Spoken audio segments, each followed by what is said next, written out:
Your brain lies to you, and it lies to you a lot. Now, if you've ever had the experience of thoughts running through your mind that makes you feel bad, you want to watch this video. I'm going to tell you to stop believing your thoughts. You can't believe everything you think. Now, by the end of this video, you'll have a clear understanding of how the brain lies to you. And I'm also going to be sharing with you 3 hacks that you can use to deal with these thoughts so that you can start choosing different thoughts. We only think about 5% of original thoughts every day, right? It's said that at least 95% of our thoughts are automatic. So this means that we keep on thinking the same things without thinking about what we are thinking, right? Our thinking happens without us being active participants in this for 95% of the time during our day. So these things that we do every day, like walking or talking or eating or climbing stairs or sitting down or standing up, your brain takes over the thinking function of that. But it also takes over the thinking function of many other things that we do habitually, many other things that we do over and over and over. So some of these automatic thoughts that we have is the belief systems that we build up through our own experiences about your failures. These belief systems that we have that say, I'm not good enough, I'm not lovable.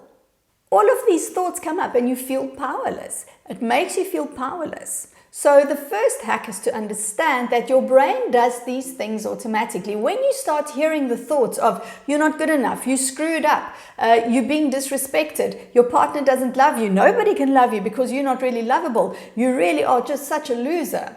When you start hearing these thoughts, understand that it's a lie. It's part of that 95% of automatic thoughts that the brain is thinking. And when you realize that it's not a true thought, but a thought that comes from some pattern in your past, now it empowers you because you can begin to change it. Now, you might be familiar with this Harvard experiment where they studied subjects to see their level of attention and how selective their attention really was. How it worked was you had 2 groups of people, white t-shirts, black t-shirts, and the subjects had to count how many times the white t-shirt group passed the ball amongst themselves. So while this was happening, during this experiment, the people were throwing the balls and then a gorilla came into the group of people, pounded its chest and then walked off again. The question then that they asked the study group was, how many times did the people with the white shirts pass the ball? And the second question they asked was, did you see the gorilla? And more than half the time, the subjects didn't see the gorilla. So I knew about this experiment, and in preparing for this video, I went to look at the video again. You can find the video on YouTube if you want to take a look at it. I went to look at the video again, and even though I knew that there was going to be a gorilla that comes up, my focus was still on counting how many times this ball was passed. So if you have to ask me, was the gorilla there? Yes, the gorilla was there because I kind of noticed him in my peripheral vision, but I never looked at the gorilla. So if you asked me, what did the gorilla do? I still wouldn't have been able to tell you. And I knew what this experiment was all about. So our brains really are selective. Our brain focuses on only the things that it deems important. In my case, still counting the balls and noticing whether there was a gorilla or not. So this is the second hack. In your brain, you've got this control center, let's call it a control center, called your reticular activating system, or RAS for short. And we take in so much information through our subconscious mind. We're aware of everything that happens to us. But we only register those things which are deemed important. And our subconscious mind sends us this information, this data that it thinks is important based on what we tell it. Now, when we use our reticular activating system in a way to support us, it means we can begin to reprogram some of these automatic thoughts that we have.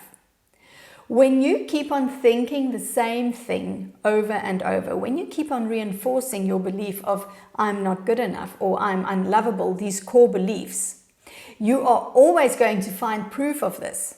It's always going to be brought to your attention. And by starting to think different thoughts, by starting to input different ideas and different beliefs into the subconscious mind through the conscious mind, you're starting to reprogram some of these automatic thoughts that run, so that the automatic thoughts that run in the future are going to be more supportive to you rather than breaking you down and making you feel bad about yourself. The third hack that I want to tell you about is where you become the observer of your thoughts, so you don't buy into the story. Now, this is a little bit more of a trickier one, where you become the observer.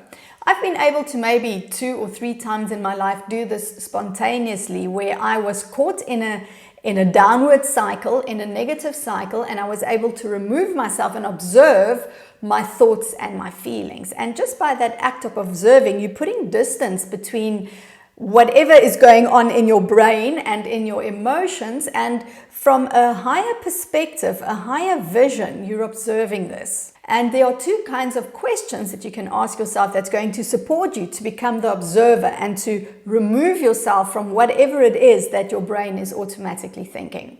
So the first question is this helpful? And by asking yourself, is it helpful, it's forcing you to begin to analyze and study and critically explore these thoughts that you are having. So you're no longer just stuck in the feeling of it, but you are really considering whether this is helping you, and often that's enough to kind of get you out of it.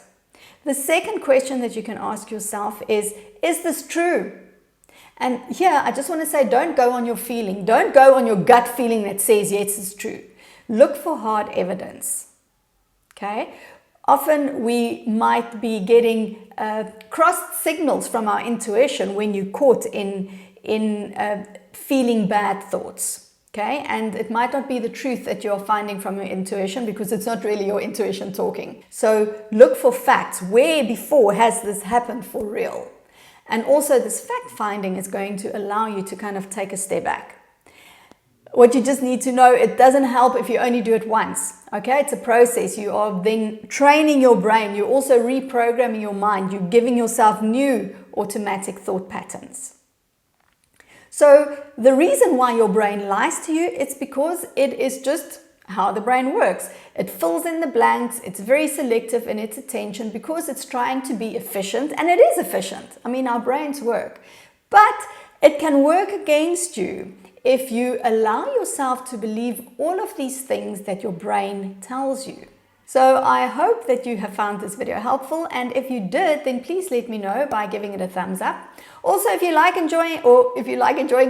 videos about this, then let me know in the comments below as well. I can create some more for you on how you can reprogram your subconscious mind, how you can counter these belief systems that we all have, because we are all human beings. Okay, share this video with anyone who you think might find it helpful. Subscribe if you haven't yet subscribed, and then thanks very much for watching. I'll see you in the next video. Bye.